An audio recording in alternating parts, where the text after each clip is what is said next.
All right, y'all, welcome back. So we're gonna pick back up. I believe this is where we left off. Oh Lord, I need to start bookmarking. My bad, y'all. Lord have mercy, I forgot. I needed to. Ooh, sorry, y'all. ADHD. Don't blame it on me. No, I'm playing. All right, let me check this video real quick. Please hold. Y'all know that hold music.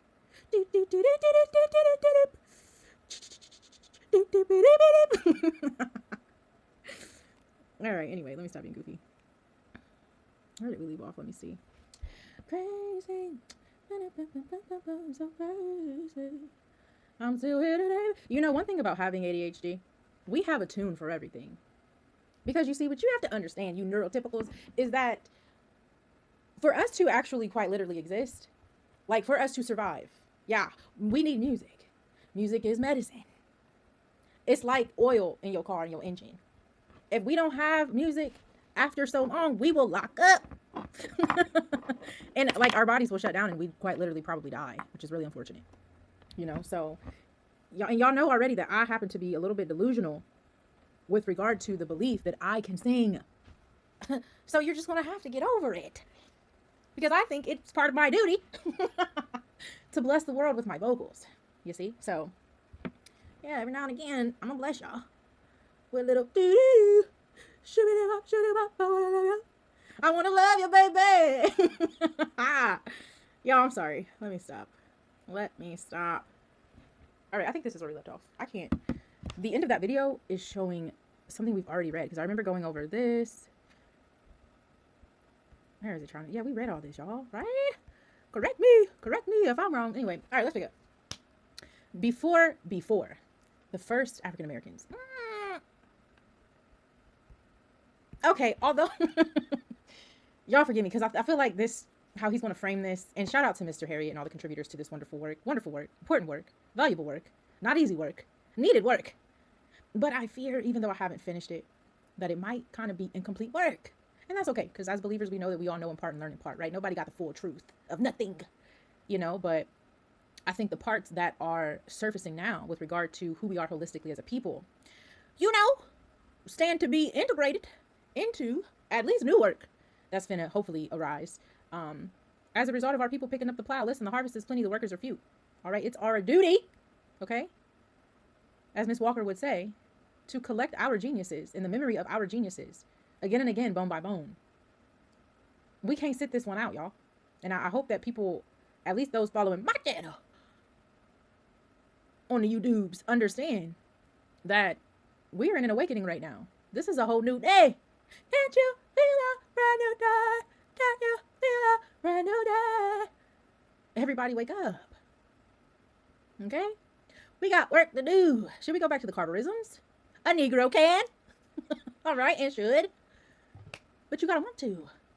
Don't be like the one that buried the gift in the sand because of fear, because of incompetence, because of faithlessness, because of trying to play it safe. Multiply that thing. Flip it down. Turn it into something more. Figure out what it is you're good at and become great. Because it's a lot of work out here. And guess what? We're behind. Yeah. By like a few millennia. So we really got a lot to do. So again, shout out to them. Okay. But I just off of reading this first sentence, already know I'm going to have a bit of a gripe. I got my nettles tincture. Y'all hear that? Ready. In case I get some contact dermatitis. Reading this. Because y'all know my tolerance is low.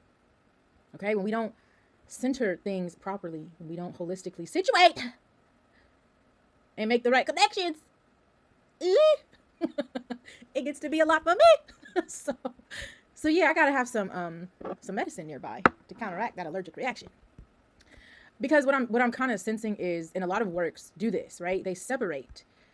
I mean, many of them do honor to the first peoples, you know, victimized and exploited in many cases, not all of them, on this land. You know, let me take that back. I am going to say all of them. Well, shoot.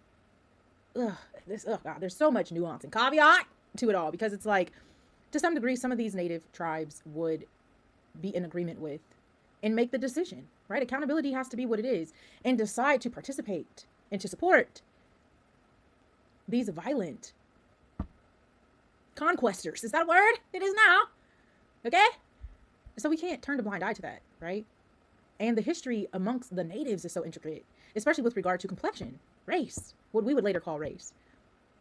in how many of the red natives would enslave those who were darkly complected, and how things would get whitewashed with regard to the whites who would buy their ways onto the roads. I almost said white native, and that right there is blasphemous. Because what? That phrase right there, a white native, is actually quite indicative of a very tantamount reality of two opposing things, no? This proximity of juxtaposition, the dichotomy of it all. It's a lot to actually say that in one statement, because outside of the Caucasus Mountains, white folk ain't native to nowhere in the world. No, we know that the world over, the native peoples who populate majority of the earth are who would be considered in this racial caste system here in North America, black folk. So y'all forgive me for almost slipping up and saying that. But yeah, we know that it's a very intricate history. We know that many of those black natives or Aboriginal or indigenous, whichever you choose to employ, would go on to be enslaved, whether at the hands of their lighter complected counterparts or, by the powers at that time who would go on to colonize the people in the region and what have you, and bring over, again, a small percentage, though brought over nonetheless, of, again, very intricate, very nuanced, some native Africans, others prisoners of war who may or may not have been native to the continent of Africa, because again, I believe in our biblical origin story. I do not believe the Garden of Eden or the first man came up out the dust found on the continent of Africa. I do believe it was close by, but not Africa as we know it itself. Still very darkly complected, still very melanated, just a different people. Noah having 3 sons that would go on to populate the earth and all the nations that we see today, all being very different people. So with that understanding and belief, no, I don't even think of the small percentage that brought over. All of them were natives to the nation states and chiefdoms that no longer exist, actually. And many of those nations we see on the continent today are fairly new. New booty. They're new. And so I just truly believe that, as we work to correct the record and to blacken the whitewash story, okay, that we don't continue to flatten who these people are or would become. Because at this point, to even say this, being an epithet and misnomer, the foundation of this nation are foundational Black Americans.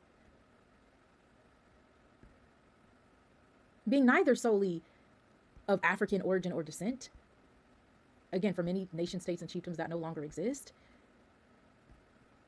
nor solely native, like we read about in the earlier pages with Makoata, or who would be called Pocahontas. Forgive me, y'all, for butchering these names. And many, you got to remember too, there were hundreds, maybe thousands of native tribes here and civilizations here. Very intricate societies these people had, very intricate, very advanced. And we I kind of spoke about that for those who are following on the Patreon with regard to the lecture that I wasn't able to record or show you all, that I was able to borrow from my university regarding the ancient history of America and just how talented and brilliant and innovative our native ancestors were. And that's the thing. The majority of our ancestry, for many of us, Black folk in America today, is primarily native to this land. As a matter of fact, according to science, statistically, it's quite improbable and impossible that any Black person does not have native ancestry of some kind. And so again, when we're talking about such a horrific institution like the world has never seen, chattel enslavement, and we begin the story by centering not only people who were complicit, but people who are a small percentage, though yes, they still matter. Not really acknowledging or respecting the ethnogenesis and the amalgamation that would take place betwixt 2 or more peoples. We do ourselves a huge disservice and perpetuate the very thing that we are trying to undo. Because what is this really?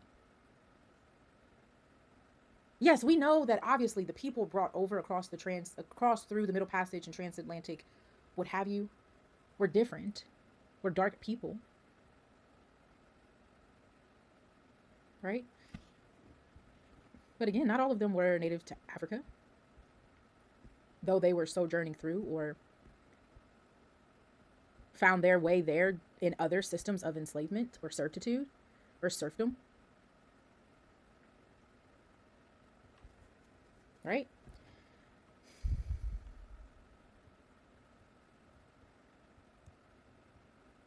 And we know that, again, it was a small percentage that would come over to North America, and even less that would actually survive beyond a few months. So the majority of the peoples, the majority of the labor force,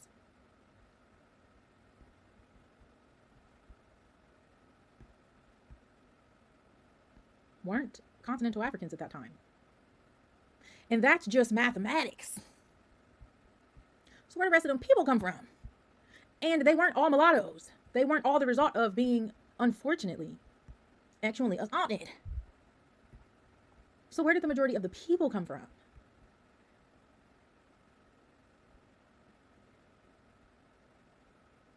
And it's like, and I haven't read this yet, y'all. I'm looking at this as I'm talking, and it's kind of just like, yeah, I agree. If we're going to pigeonhole and flatten all of these ethnic distinctions into a categorization, a color categorization, it is a disservice then to lump, for sure.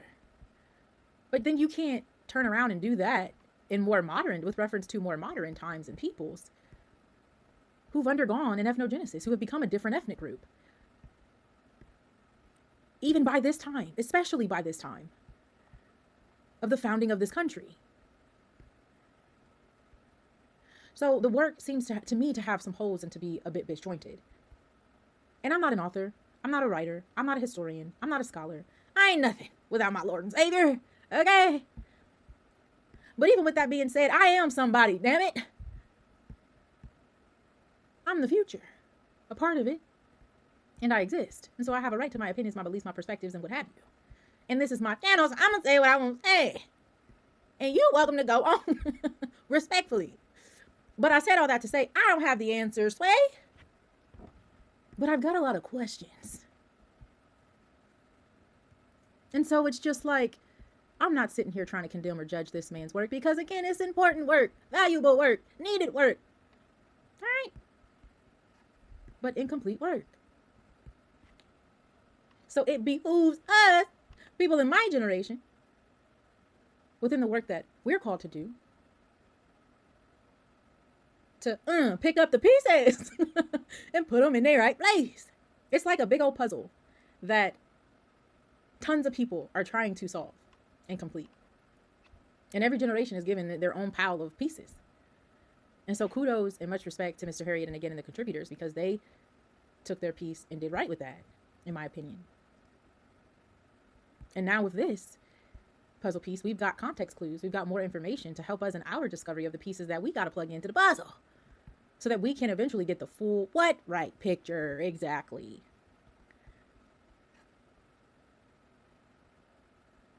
And language just being such a powerful, you think about the Tower of Babel, you think about the importance of language, and not just language communication, and not just communication, but understanding, comprehension. Because if I'm talking about ooga booga wooga, and you don't speak ooga booga, you're not going to know what I'm talking about. There is no edification to be had in that. Right? But if I'm talking 1, 2, 3, then you understand if you speak the language. So language is very important. And how we talk about and how we frame, shout out to Mr. Neely Fuller, the way that we retell history in efforts to set the record straight. There's more onus on us, on our people, the original storytellers, to tell the truth, the whole truth, and nothing but the truth. You feel me? Do y'all pick up what it is that I'm quite literally trying to put down? It's on us. We can't sit this out, y'all. Nobody. Baby, pick up your plow and get to work. And it's a hell of a lot of work that we have to do because guess what? Again, we're behind by millennia. A few of them. Even with regard to the specific work that I feel I'm called to do regarding ethnobotany and our healing systems and the holistic understanding of that is a lot of work. And I can't do it alone. And I trust in time that the Most High God will bring the right people to help and support and to offer their time in service to this work. But that's just one piece. One small part of such a rich and wonderful people and lineage who are not and have never been solely African. There is no such thing as an African. And I don't say that because I can see how that can get twisted and someone could use that in such a horrible way. And I mean, that's true of all words spoken, right? But y'all know what I'm saying. At the end of the day, the people that were brought over from these different chiefdoms and nation states were not African. And the people that were here prior to that happening, many of them also becoming victims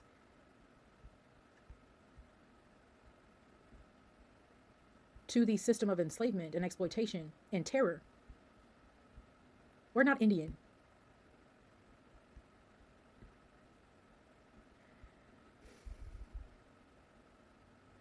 But that was the ploy and plan all along, right? Is to flatten and recategorize and reclassify through language, redefining who these people are. And so if we have the power and the knowledge to come along and to undo that by getting specific, then it's our duty to do that.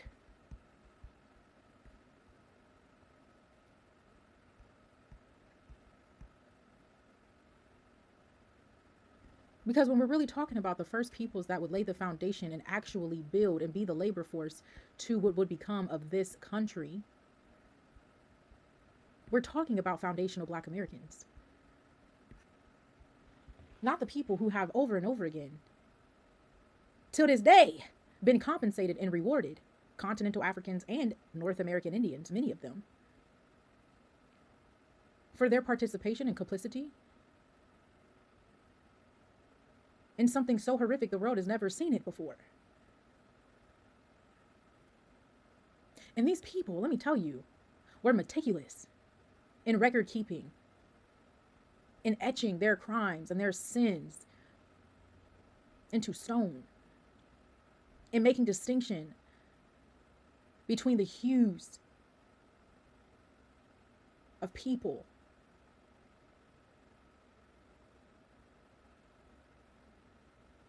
And we know that much of that information, like we see at Kew, with the National Archives there in Europe, you got to pay an arm and a leg to access for 10 minutes, and you better know what you're looking for. We know a lot of this stuff is under lock and key. But it's like, go ahead and put the truth on the table, because many of us already know what it is. And like the word says, what's done in the dark is going to come to the light. What is spoken in private is going to be professed publicly. You cannot hide for long, and the truth will prevail always. Evil is required to make a record of itself. There is no escaping that. It's the rule of engagement. Satan himself has to ask for permission. You understand what I'm saying?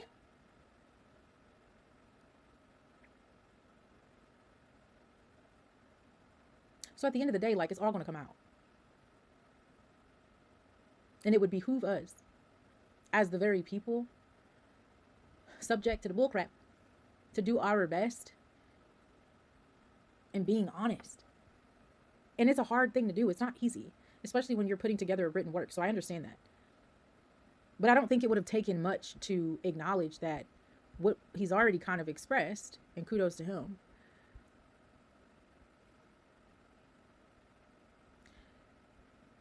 that indeed their story does not begin here, nor does it begin solely here, because many Black people were already here.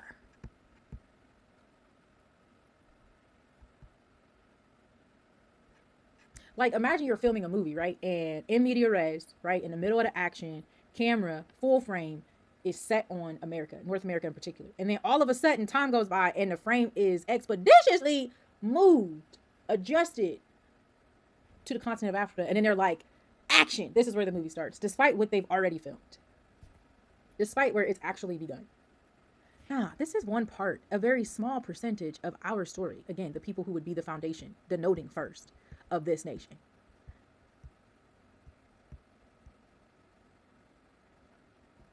And the fact that there's so much conversation around and led by reparative justice for peoples, again, descending from new nations, new booty, on a continent that through time has been so discombobulated and convoluted and, whoa, like, in any given decade, ethnogeneses are happening. because that's how much people movement and migration and change is going on. And even among the people that have continuity, there are varied differences ethnically. And so for people without actual real ties to those who have had to endure horrific treatment by WAPO and others, being able to even have a seat at the table is of the utmost disrespect. But they're emboldened by resources that seek to tell history in a way that centers in almost nothingness. Because again, what is this in all actuality but a name of a white?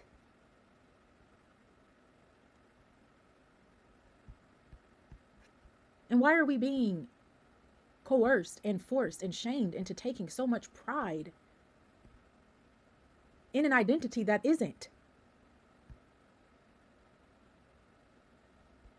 And why do we continue to go so far back to overlook all of the terror and injustice and crime and violence and horror perpetuated upon a people just yesterday? Just yesterday. The children of those who have had to endure the evils of Jim Crow and the civil rights movement and all of the things, which mind you was not that long ago, are still here. Many of them only having recently passed, and yet no repair has happened.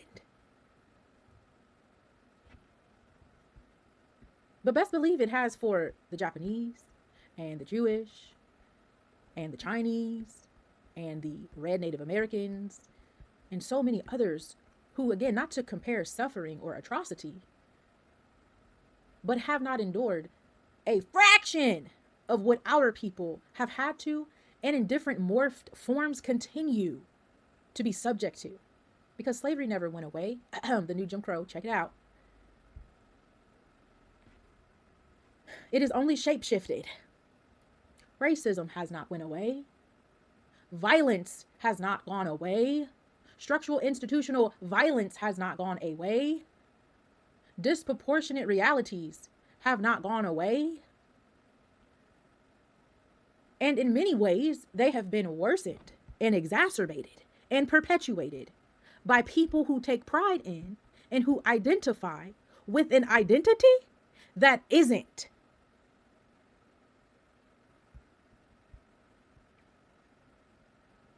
All for their own interest and selfish desires, which has always been what has fueled this big business. From this place, for these people. And what many of us choose to and fail to believe and understand is that it's bigger and it is deeper than race, than color.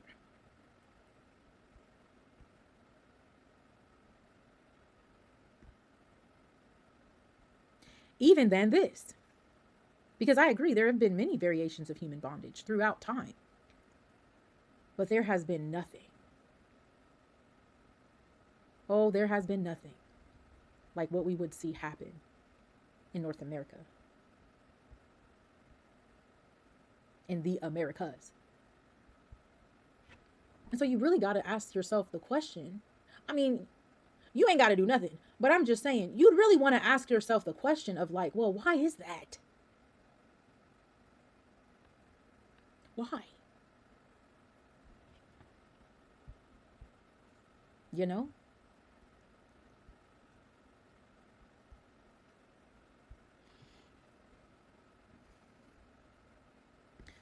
The people, the first peoples that would build this country are an amalgamation of people and experiences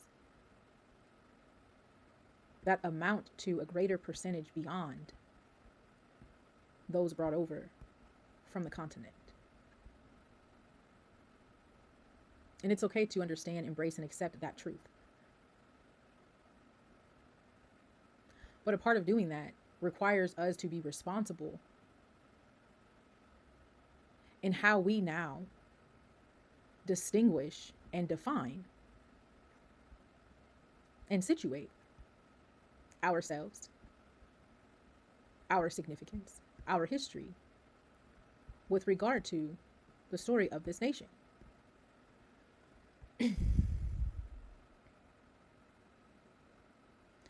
Because the most horrific violence and experiences happened to these people on this land and continue to. And until we can rightly define who they are, which we have, again, foundational Black American, those categorized as Black in this system who can trace their lineage to enslavement, having varying ratios of Indigenous, Aboriginal, Native, whichever you choose to employ, some African, and even some European blood, then justice can't be served until that is collectively understood, respected, and acknowledged. And it don't got to happen by everybody, because it's not going to, but by the right bodies. And certainly by those telling our history and our story. Again, shout out to Mr. Harriet, no disrespect. And it's tough. It's a hard thing to do. It's a hard thing to introduce into the lexicon, to introduce into the conversation, scholarly work that communicates and wields and yields. Welds? Child, listen, you see what I'm saying? That employs language. There we go. In such a way where true understanding and edification can happen.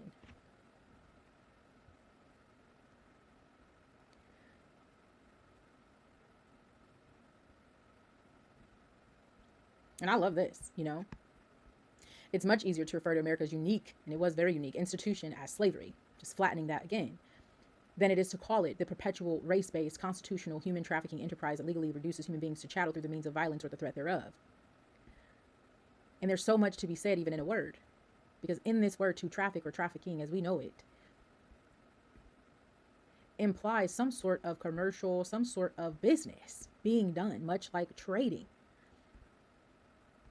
And the victimization of people, persons. And a legal framework and justification with regard to the intricacies of this. And validation. Do y'all understand what I'm saying?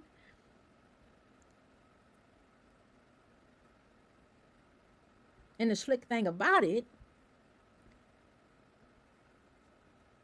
is that if they can find a way now, in order to upkeep this, to inject people who share in the same race to also be perpetuators of this, your overseer, right? In so many words. Then they'd assume that many of us would be none the wiser.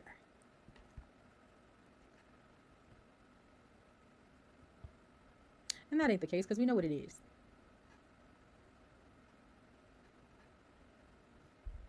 We know what it is, you know. But yeah, for the way my mind is set up, it's difficult for me sometimes to engage with a work that, you know, isn't putting all the pieces on the table. That's all. It's just very challenging. We gonna read it. Oh, we gonna read it. But there will be videos like this where I just interject my sentiments, you know, because it's interesting to me. And maybe he goes on to clarify what needs to be clarified. I don't know, but that's why I gotta read, right? All right, so we'll pick this back up because I don't want to start reading in this video and y'all having to go listen through all of this. So we'll pick this back up in the next portion. Thank y'all for tuning in. Let me know what y'all think in the comments. Please be mindful of the guidelines. Be sure to like, subscribe, share, and y'all be blessed.